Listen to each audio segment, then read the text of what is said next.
Hey guys, welcome back to Planet Mithril, and we have another Let's Talk Tabletop video for you today.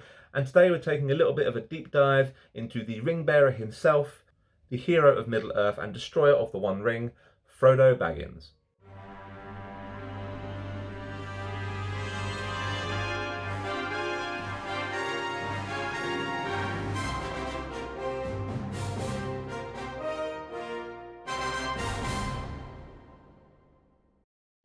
This is going to be a weird sentence to say, but probably one of the harder hobbits to kill, probably one of the most effective hobbits on the tabletop, just based on the rules and stats and what he can offer to your army. So without further ado, let's crack on and delve into the stats and profile of Frodo Baggins. Now, Frodo Baggins from the Fellowship list is a 60-point hero of Fortitude.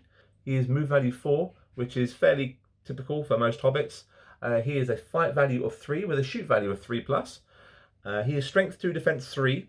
He has 1 attack, 2 wounds, courage 6, so he's big and brave, and he has 2 might points, 3 will points, and 3 fate points. I always wondered about the inclusion of 3 will points. I would have thought that you should have swapped Sam and Frodo around, because Frodo was always the one who very nearly succumbed to the ring fairly often in the films. So I don't know, maybe they took a different approach, maybe because he didn't actually succumb to the ring. Maybe G-Dub thought it was best him have the 3 will points, but I always thought he should have 2. That's just me and my themey brain kicking in. He is armed with merely a dagger and the One Ring, just those 2 very small trinkets, nothing at all important about either one of those, not at all. And he has heroic defense available to him as his only heroic action, so at the cost of a might point, you can force your opponent to only wound you on a natural 6. 6s made up by might points do not count. In regard to equipment, he can have, of course, his mithril coat, which was gifted by Thorin Oakenshield. Mithril. Which grants him +3 defense, which suddenly takes this defense 3 hobbit to a defense 6 hobbit, which is ridiculous. He can have sting. Not actually sure it is a sword. More of a letter opener, really. Which grants him +1 strength, so you can have a strength 3, defense 6 hobbit. So by that reasoning, he is the same stat line as a warrior of Minas Tirith. Significantly more expensive, but then the warrior of Minas Tirith isn't getting 2 might points, 3 will points, and 3 fate points.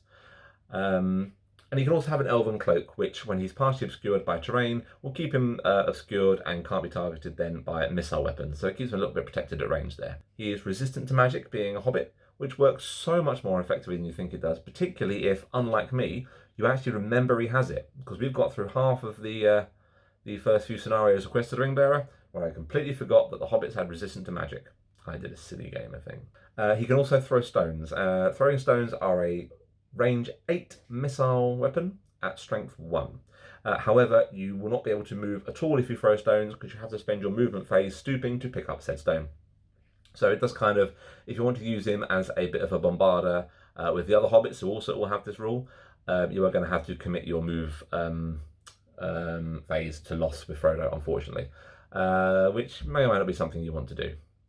But the thing that makes him probably one of the most effective tactical pieces in particularly the Fellowship list is the fact he has the One Ring, which gives him a lot of flexibility. Now, we're not going to delve too much into the One Ring here. We're going to go into it more with Sauron, but just to give you a bit of background on what the One Ring does, when you have it on and you're in combat, the opposing model halves their fight value, which is great when you pair it with things like Aragorn or Boromir. If we end up going into a fight value 7 or 8 troll or a big beastie, and you whack Frodo in there at the same time, suddenly that troll, Gulliver, whatever you're fighting, is fight value 4, fight value 5, lower than Aragorn, which is the important thing. So when paired with big, beefy combat heroes, it can really make a difference and really take a lot of the sting out of some of those monsters and more threatening pieces. And it means you don't have to worry too much about that particular hero's might, because you can then focus on just winning the fight rather than have to spend might to increase your fight value with a strike, for example, and then have to spend more might to win the fight should you not roll well. So Frodo gives you that kind of real good tactical advantage to take out some of the big threat pieces. When the ring is on, Frodo can move freely through models and vice versa. He has no control zone and can just move through any model that's in the way. Any model that can move through him, however, conversely. So you've got to be a bit careful there positioning wise. If you're trying to use Frodo as a bit of a blocker with his heroic defense and he's got the ring on, any models can just move through him. So just be aware of that when it comes to movement. Frodo can still be charged. but the opponent has to take a courage test, and they are -1 courage for every inch away from Frodo that they are, which is great when you pair it with courage value 2 and 3 orcs and Uruk-hai. You can make them courage 0 and they're rolling 10s to try and charge the ring bearer. So it gives them a little bit of tactical flexibility and means he's probably not going to get bogged down quite as easily as you'd think. However, with the ring on at the start of the turn, you must roll a dice. On a 1 or a 2, the opposing player can control Frodo. They can also make him take the ring off. It does take a courage test to take the ring off, but he's courage 6, so you're probably going to be getting that off more often than not. But yeah, so just be aware you're not going to be able to control him potentially every turn, so you can't put the ring on and have no consequences. Unlike the Bilbo variant from The Hobbit, because the ring does not have the Sauron's Will set of rules as it does for Frodo. He's probably one of the strongest hobbits in the game when he's fully kitted out. However, fully kitted out Frodo takes him to 85 points, which is super expensive for a hobbit. Particularly when you factor in that when kitted out, his general stat line, not including his Might, Will and Fate, is about as impressive as a Man of Minas Tirith or similar kind of warrior of that profile, and they're 8-9 points apiece. So he's a fairly heavy point sink, but you know, then it's down to you to work tactically in regard to the ring and keeping him alive. Quite a lot of the Quest of the Ring Bearer scenarios hinge on keeping Frodo alive, so it's been a very interesting kind of way to play the game, not just being able to throw him in and with the ring on and make everyone else in the Fellowship super good, super awesome. No, you've got to be a bit careful with him because he will die under pressure. The heroic defense has definitely got me out of a few scrapes and meant the Fellowship has actually won a scenario where, particularly, was it Buckleberry Ferry, I think it was, Frodo versus 3 wraiths. They were all on 1 will point left. They had him trapped against a tree. Heroic defense can't wound me unless you rolled a 6. And of course, he managed to survive. So heroic defense is great in a pinch to keep Frodo alive and out of combat. He has got really good reserves of Might, Will and Fate for a hobbit. Really good reserves. Again, I'm not so sure he needs the 3 will points. That's probably just a personal gripe. But you probably want to be keeping Might conserved to keep him alive. You don't really want to be throwing him into combat with that 1 attack, because again, like Gandalf and like other hobbits, he's not the combatty piece, he's more of a support piece. And he wants to be in combat with someone else, particularly with the ring on, to best take advantage of their fight value and the debuffs it grants to the opponent models. Also, I'm a little bit upset that they Games Workshop haven't released a model with the characteristic Frodo ring face. And if you don't know what I'm talking about, here's a quick little montage. So we have the title variant as well. We have Frodo of the Nine Fingers, who gains heroic resolve as well as heroic defense. So he gains an extra point of will, effectively, to resist magical powers. When paired with his resistance to magic, means he's got 2 dice natively to resist everything, which is pretty good. It's going to make it hard for spells to get through at that point.